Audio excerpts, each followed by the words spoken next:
Olá, pessoa! Eu sou Vera Pinto e estou aqui com Fátima Araújo, Fernando Palhano e Elri Costa para fazer o último programa da temporada pandemática do Papapô. Papo-apô? Papo-apô? Papo-apô? Papo-apô? Não importa se você é apoquentada, apologética, apoteótico, aposentado ou outra apô qualquer, este podcast foi feito para você. Hoje no programa a gente vai estar falando da primeira viagem que a gente fez na vida, ou daquela primeira viagem que a gente lembra como marcante para a nossa vida. A Fátima Araújo, o Fernando Palhano, o Elri Costa e eu estamos aqui para contar isso para você. A gente espera que você embarque nessa viagem também, que é voltar ao seu passado, reencontrar suas histórias para socializar com seus filhos, seus netos, seus amigos, porque a gente fazendo esse programa, a gente riu muito ouvindo a história um do outro. Então embarca aí, pessoa, na nossa primeira viagem da vida.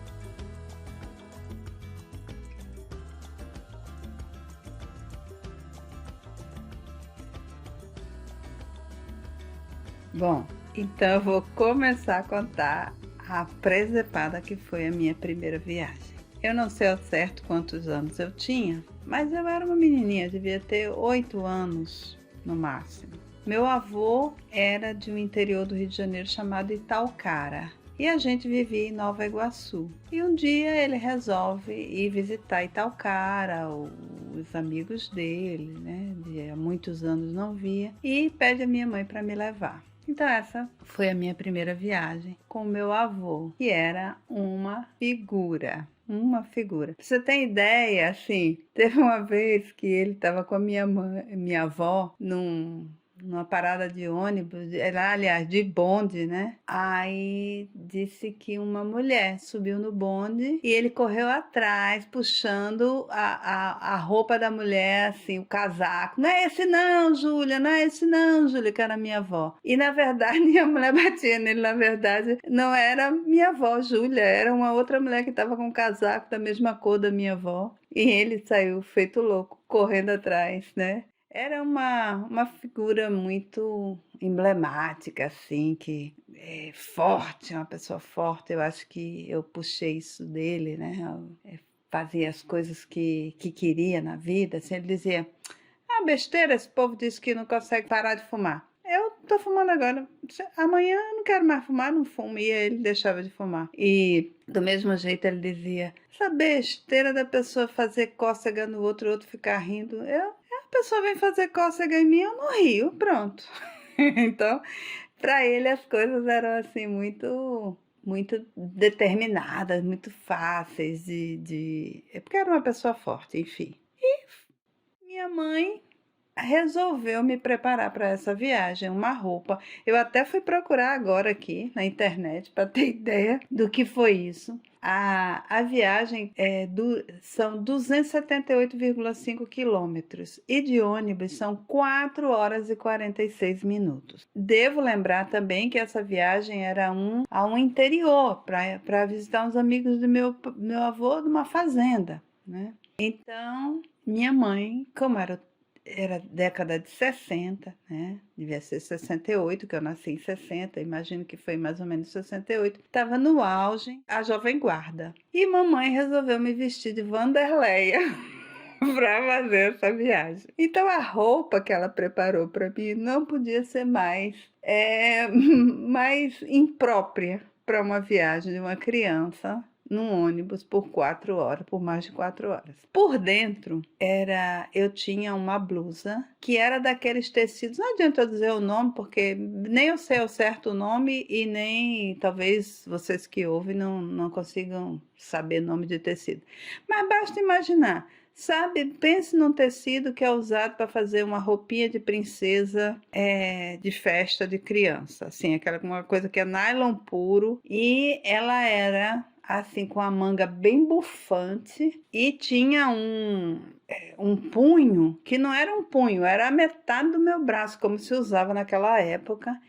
E a fechadura eram aquela, sabe aquela fechadura de roupa de botão de roupa de noiva, né? Que é um tecidinho passando e o botão entra dentro daquela casinha de tecido, né? Assim como uma alcinha de tecido que vai uma do lado da outra, bem pequenininha aqueles botões. Pois era assim. O punho da minha roupa, metade do meu braço, com aquele fechamento. Isso por baixo. E por cima tinha como um colete que era cheio de ilhoses, fechado por um fio, né? Cruzadinho, desde lá da minha barriga até aqui, em cima do meu tronco. E, muito bem, a calça combinando, a calça era combinando com a blusa e tal, com o colete, se não me engano era verde água essa blusa de mangas bufantes, de nylon puro era cor de rosa. E aí, pronto, fomos, eu e meu avô entramos nesse ônibus, é claro que o que aconteceu foi que eu fiquei morrendo de calor, né? Então, em uma determinada parada do ônibus, eu disse ao meu avô que eu ia no banheiro para tirar aquela roupa, né, de baixo, ficar só com o coletezinho de cima, que estava muito calor. O que aconteceu? Eu comecei a tentar tirar esses botões e não conseguia, né? Esses botões desse bendito punho enorme imenso, com esses botões bem apertadinhos, essas alcinhas, não conseguia. Aí eu resolvi, disse, não, então eu vou tirar o colete, né? Eu não sei, eu tinha 8 anos de idade, né? Eu não sei como é que eu consegui, eu fiquei presa no colete com os dois braços presos ali dentro, nem saía nem entrava e eu não conseguia fazer nada. E aí foi passando o tempo, o ônibus já ia saindo, o motorista buzinando e meu avô começou a se desesperar. Aí pediu o motorista para esperar e entrou no banheiro das mulheres, feito louco, gritando por mim. Aí quando me viu daquele jeito, ele simplesmente pegou e rasgou a minha roupa. Fez... rasgou a minha roupa para eu poder conseguir tirar aquilo. E aí pronto, aí eu botei só o colete e a gente entrou no ônibus, o motorista já estava assim, prestes a desistir de esperar, né? E a gente entrou no ônibus e chegou em Itaocara e visitamos a fazenda do amigo dele. Eu me lembro que tudo era muito grande, os porcos eram imensos. Aí serviram a comida pra gente. Aí eu lembro que a carne de porco eu achei salgada. Aí serviram como sobremesa um doce de coco, que eu achei doce. Eu cheguei contando pra minha mãe que tudo era exagerado lá, né? Os porcos grandes demais, a comida salgada demais e doce demais. Mas essa é a recordação que eu tenho da minha primeira viagem. E aí talvez seja por isso que hoje em dia eu faço questão, quando vou viajar, de andar com a roupa mais confortável, a calça mais larga que eu tenha, o sapato mais confortável. Quando eu vejo aquelas pessoas no aeroporto de salto alto, eu fico, meu Deus do céu, que coragem! Eu acho que é o trauma dessa viagem que para mim foi inesquecível. E agora, contem aí a de vocês. Olá, eu sou Fátima Araújo e ao eleger uma história, né, para contar para vocês como história da minha primeira viagem, me veio à mente muitas que eu fiz desde pequenininha, mas como uma menina que sempre morou na roça, né, que morou na roça toda a infância até 10 anos de idade, todas essas viagens, ou a maioria delas, se referiam eram viagens feitas a cavalo, né? Eu me lembro de ainda bem pequena, montada na frente a minha mãe ou meu pai montados a cavalo e eu sentado no colo deles, na frente da sela. A minha mãe fala que quando a gente era pequenininhos, quando a gente ainda era bebê, até um ano e pouco de idade, eles levavam a gente, se precisasse levar na cidade, ou fazer travessia, ou fazer pequenas viagens para a casa dos meus avós. Eram em tipóias que eles levavam a gente, amarravam um pano, que geralmente era um lençol bem forte, cruzando as costas, que amarrava nas costas deles, e colocava a gente dentro. Mas eu vou contar para vocês, vou me deter na história. Agora, para contar, eu perguntei à mamãe, que tem uma memória de elefante, e ela me disse que foi exatamente quando eu tinha 5 anos de idade que aconteceu essa viagem que eu passo agora a contar para vocês.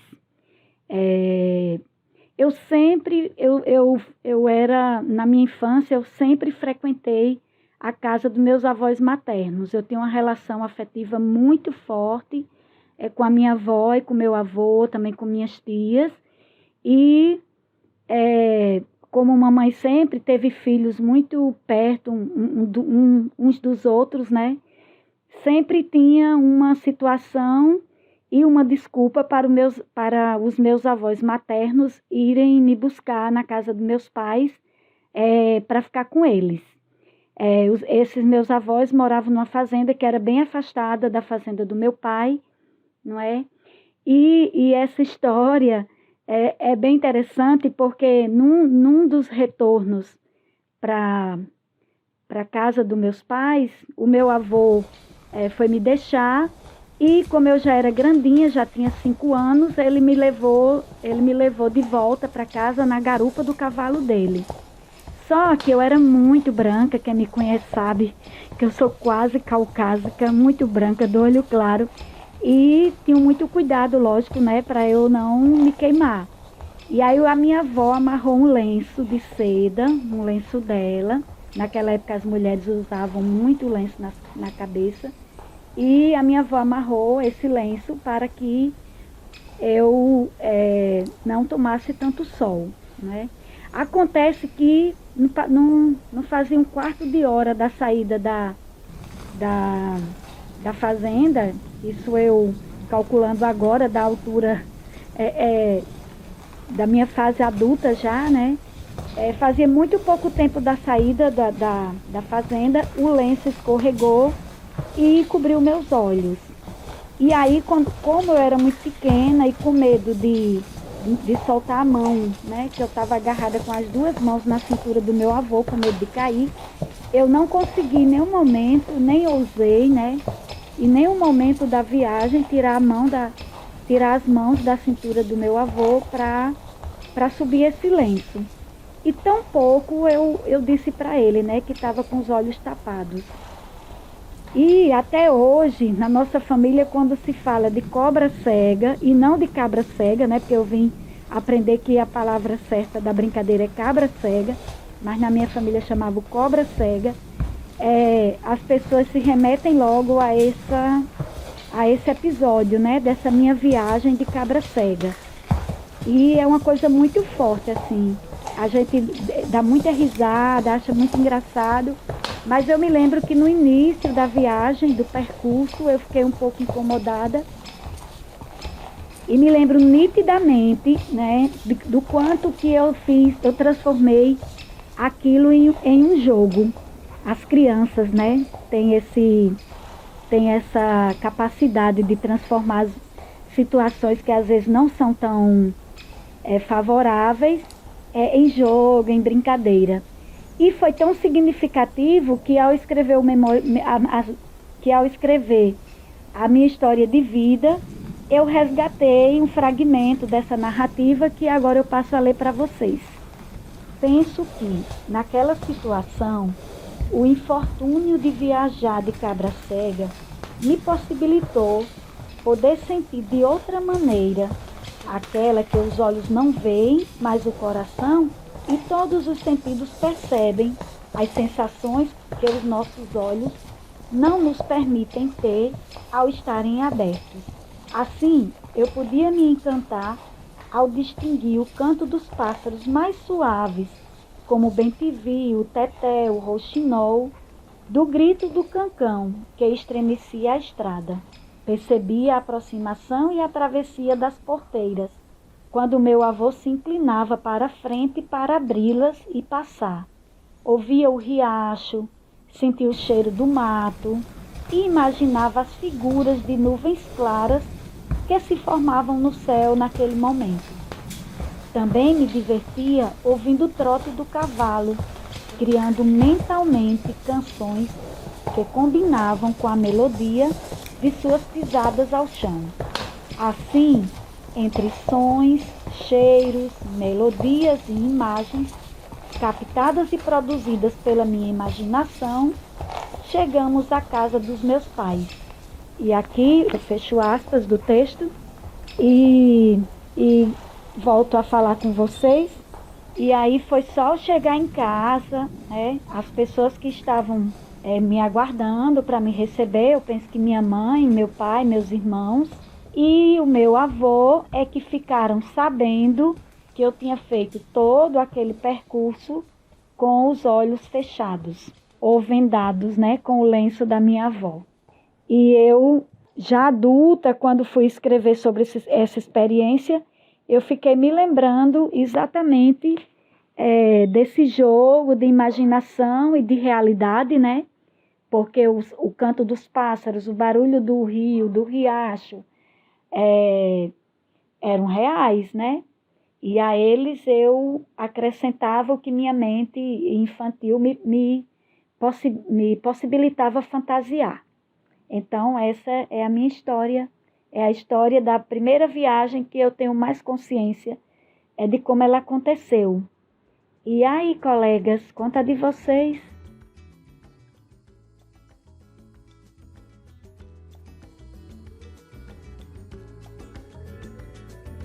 Olá, pessoa, tudo bem com vocês? Eu sou Fernando Palhano e hoje eu tô mais fanho do que o normal.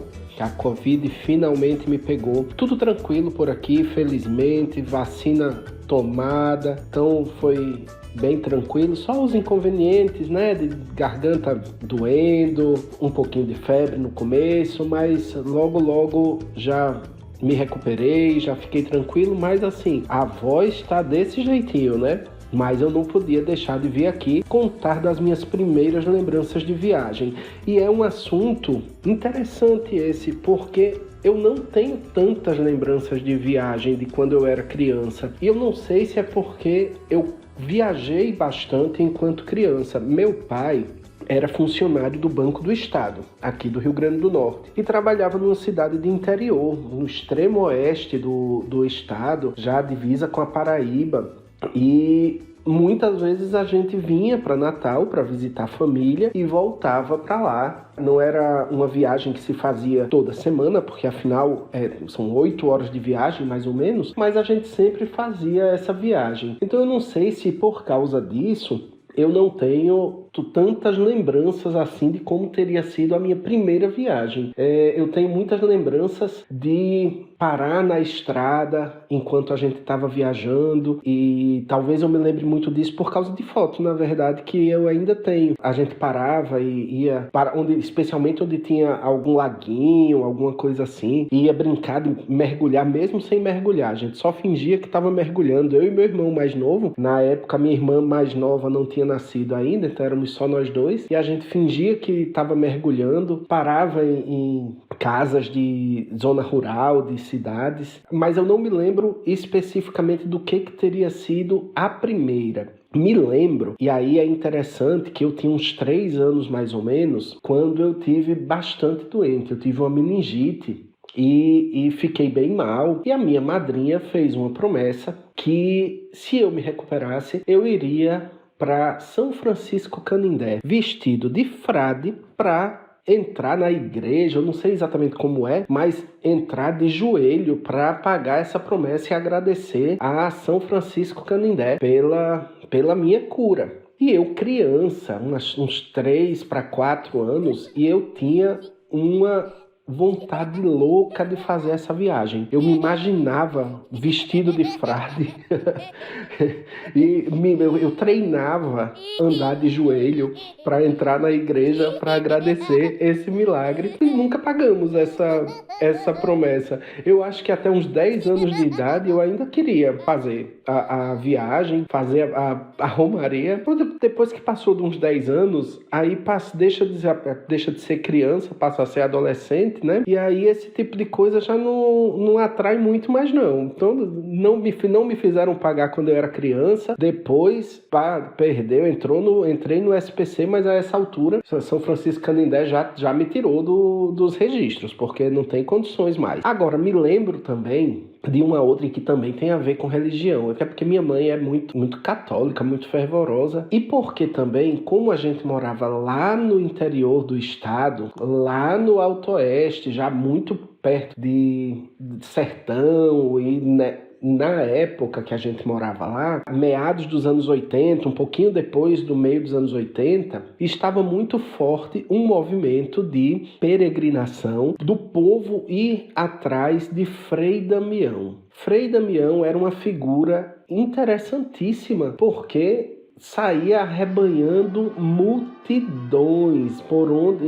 ele saía em todas as cidades do Nordeste. Possivelmente ele visitou todas as cidades do sertão nordestino, e para onde ele ia era multidão, era muita gente indo atrás de Frei Damião. Numa dessas vezes que ele estava viajando para perto dele, não foi para a cidade onde a gente morava em Luiz Gomes, que é a última cidade do Rio Grande do Norte para o oeste. É a cidade mais não é a cidade mais ao oeste, porque fica ao lado, tem São Miguel, que é mais para lá, mas está quase no extremo oeste do estado. Então ele não estava propriamente em Luiz Gomes, mas foi acho eu que para Uiraúna, que é uma cidade na Paraíba que fica na divisa. Então, Frei Damião, estando em Uiraúna, ou Souza, enfim, também é ali por perto, não tinha alternativa não. A gente tinha que ir para lá, para encontrar Frei Damião. E eu achava o máximo também,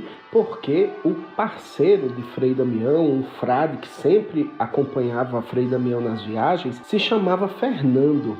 Frei Fernando, nem sei se Frei Fernando ainda está vivo. E eu sempre ficava muito interessado por pessoas que tinham o mesmo nome que eu. Então eu era alucinado por Frei Fernando. E aí fomos para essa cidade, vou lá, assumir que foi o Iraúna. E chegando lá, obviamente, estava com muita gente, lotadíssimo. Eu, com 5 anos de idade, não deu outra. Passei mal, vomitei, mas a minha mãe não tinha tempo ruim não com ela. Ela conseguiu me segurar, conseguiu atravessar a multidão, e eu fui bater no pé de Frei Damião, e Frei Damião ainda segurou na minha cabeça para me dar a bênção, porque se não tivesse tido essa bênção de Frei Damião nesse dia, minha mãe não tinha voltado de lá não. E aí, além dessas, eu tenho lembranças assim, muito espaçadas de viagem. Me lembro de ter ido a Martins, quando uns primos foram de Natal para Luiz Gomes, onde a gente morava. Martins é uma cidade de serra, também fica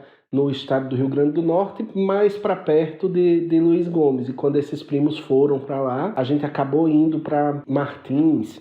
E dessas viagens tem uma outra lembrança que é muito, muito quentinha no meu coração, que na verdade faz o meu coração aquecer sempre que eu lembro, porque na época a gente viajava muito de carro e tinha o toca-fitas do carro, né? E meu pai usava um perfume que se chama Gelos. Eu acho que ainda vende Gelos em supermercado. E tinha uma das fitas que sempre tocava no carro era uma de Clara Nunes, não sei se era só Clara Nunes, enfim, mas tocava Ijexá, com Clara Nunes cantando. Aí tem aquele pedaço que ela fala filhas de Gandhi, e povo grande, e a gente naquela fusarca de criança, eu e meu irmão, e aí minha mãe e meu pai entravam na brincadeira também. Ao invés de cantar Filhas de Gandhi, a gente cantava Gelos Gigante, e assim, não tem o menor sentido, mas era o que a cabeça da criança associava, ligava. E essa lembrança dos Gelos Gigantes sempre dá uma aquecidazinha no coração.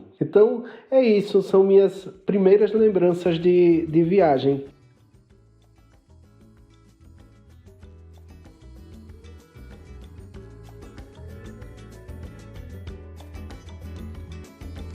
Oi, gente, aqui é Auri Costa e eu vou estar contando para vocês a primeira história de viagem.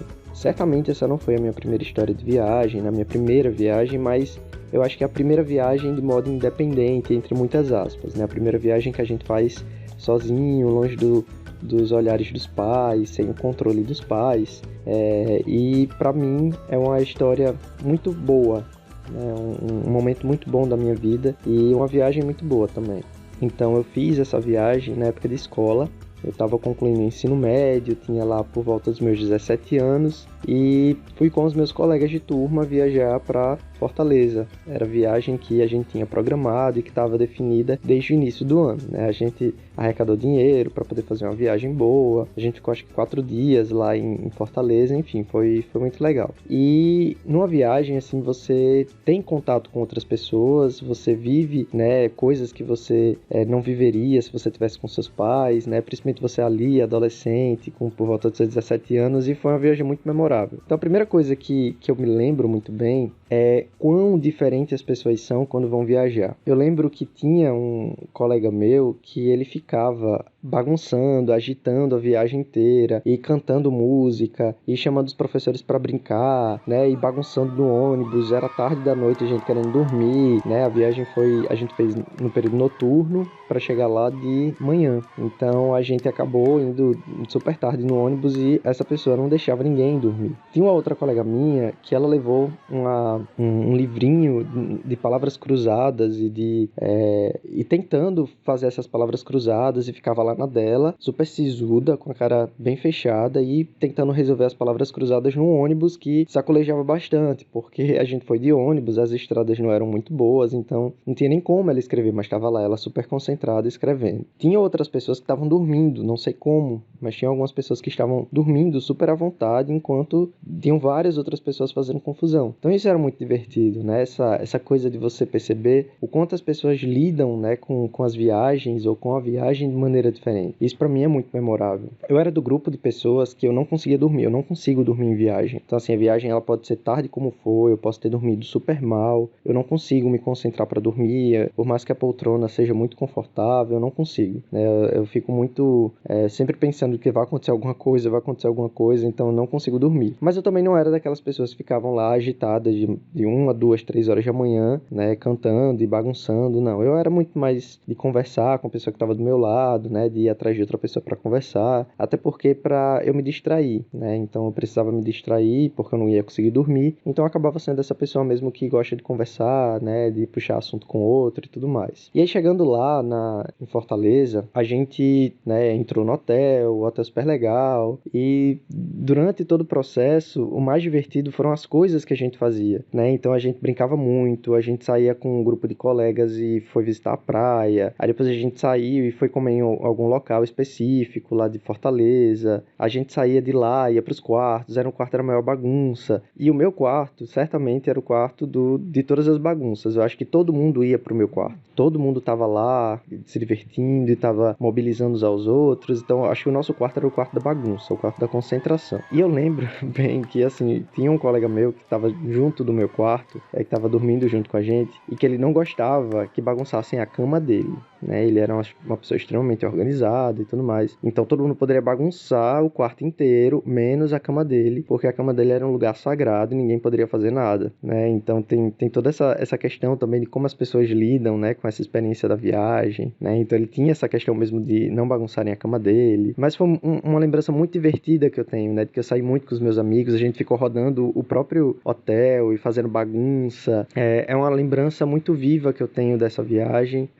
Lembranças boas. Eu acho que a gente estava vivenciando também um momento muito difícil, né? Que é aquele momento de saída do ensino médio, de despedidas, de talvez ou não entrar para uma faculdade, né? De saber o que é que ia fazer da vida, né? Daqui para frente. Era um encerramento de ciclo, então a gente vivenciou aquilo de uma forma muito intensa. E eu acho que essa, né, é a minha primeira viagem significativa, né? Que era a viagem que marcava uma certa independência, o início de um novo ciclo. E eu tenho muitas outras lembranças, né? Das coisas que a gente fazia, né? Das bagunças que a gente fez durante esses 4 dias. E para mim, eu acho que essa é uma viagem que eu queria compartilhar com vocês.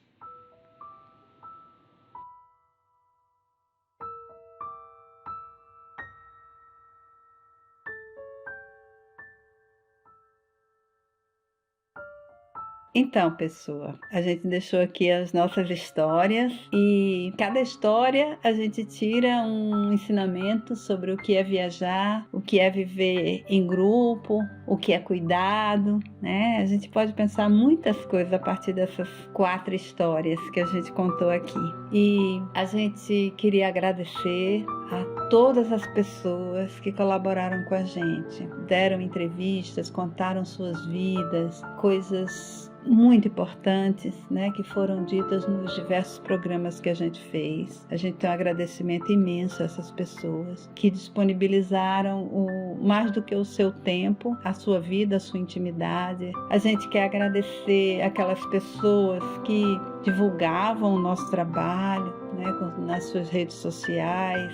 A gente quer agradecer aquelas pessoas que contribuíam com a gente financeiramente, que a gente, com esse dinheiro, a gente, né, pagava as profissionais que faziam um desconto super pandemático para nós, né? E trabalhavam com muito carinho e dedicação, que foram a Hanna, a Natália e a Priscila. E essa colaboração financeira também nos ajudou a contribuir com o trabalho de pessoas que cuidam de animais abandonados nas ruas da cidade. Então, a maioria das doações foi para o Instituto Senhores Patas, e a gente gostaria muito que as pessoas continuassem colaborando também. É um pouco difícil esse momento de despedida, né? Foram muitos encontros e muito carinho, né? Mas outro dia eu vi alguém falando que o amor nunca cai em saco rasgado. Então, esse amor que a gente dedicou à feitura desses episódios, que longe de serem perfeitos, serem feitos por pessoas profissionais, né?